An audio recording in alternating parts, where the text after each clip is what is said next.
I'm Josh Busby from the University of Texas at Austin. I previously served as a senior advisor for climate at the U.S. Department of Defense from 2021 to 2023.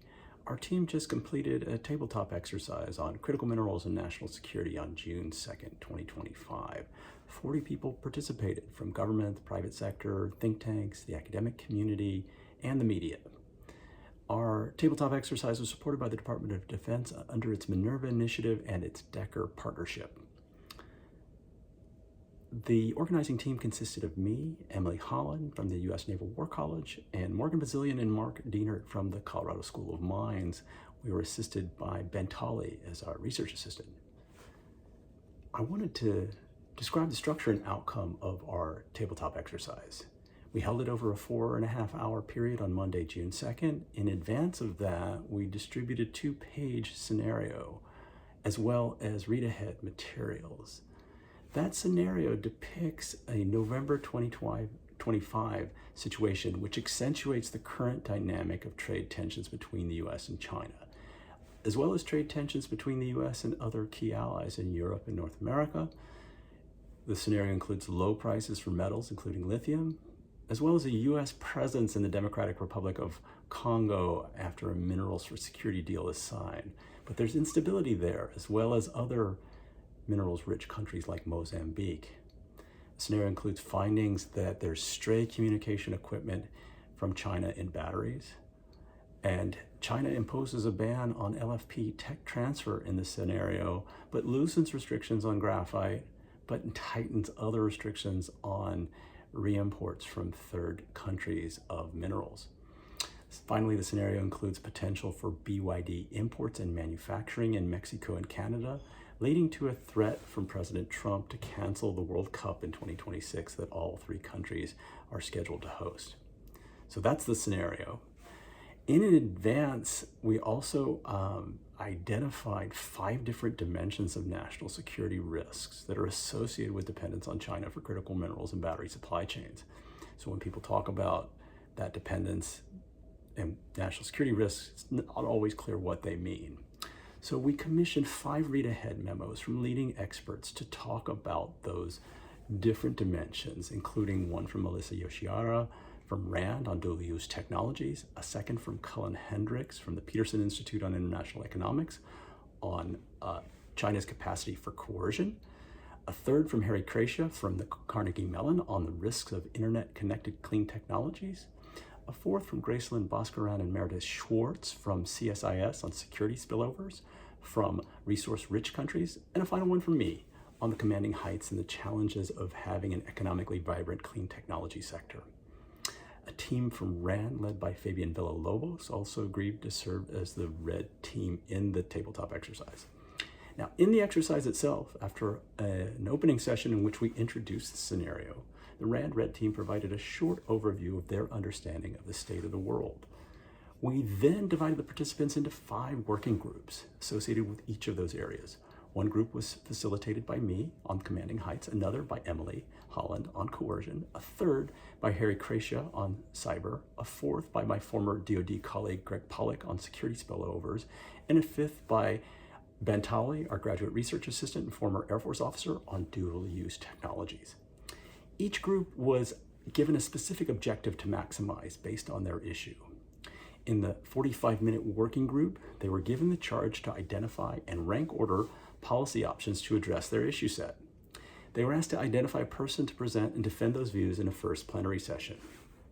Now, in that first plenary session, each group presented policy options in brief, followed by a discussion of the commonalities across groups and inconsistencies.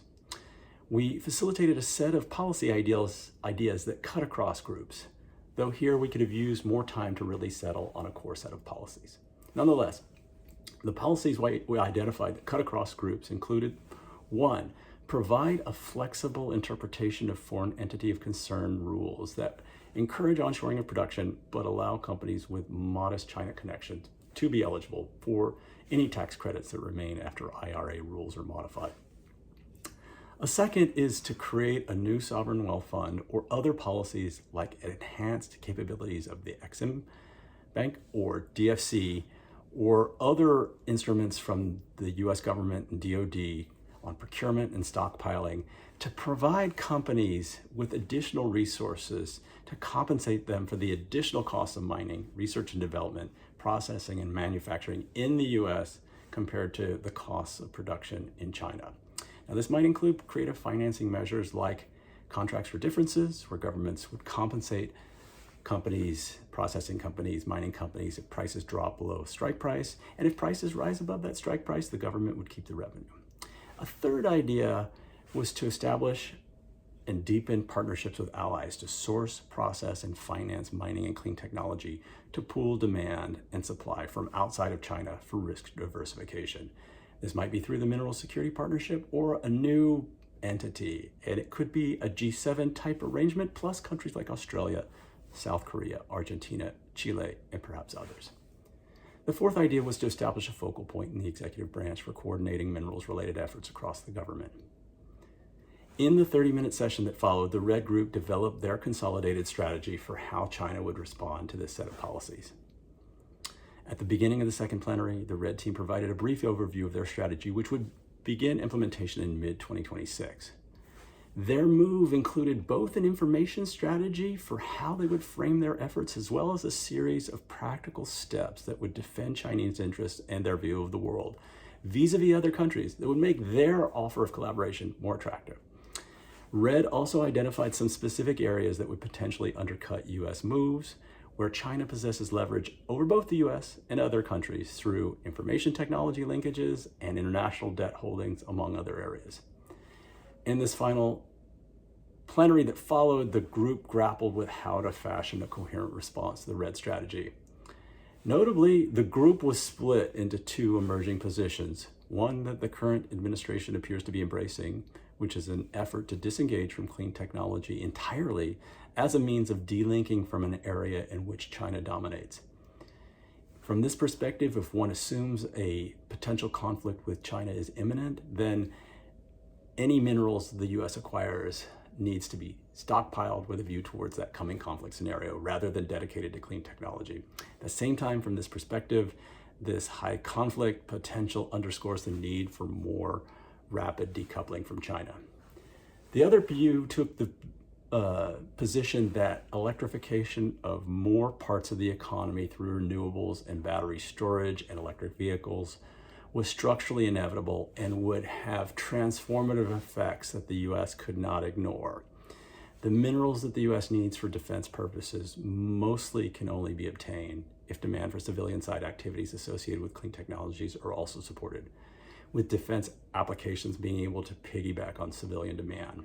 At the same time, China's capabilities in this space mean that the US cannot build its own manufacturing capability at home without reliance on some Chinese inputs. Now, we did not have time to reconcile these two positions, but this cleavage mirrors some of the splits apparent in US society. Now, we closed with a short 15-minute wash in which we processed whether or not China's apparent hand and advantages in this space were as strong as the group perceived, or if we too blindly accepted the strength of their leverage based on the coherence of Red's presentation. Some participants identified domestic weaknesses in China's economy and noted that traditional US allies in North America and Europe will not necessarily find an appeal for a new order led by China to be all that attractive. With that said, I hope you'll read the scenario that will be posted alongside this video, as well as the read ahead memos from our colleagues. Thank you.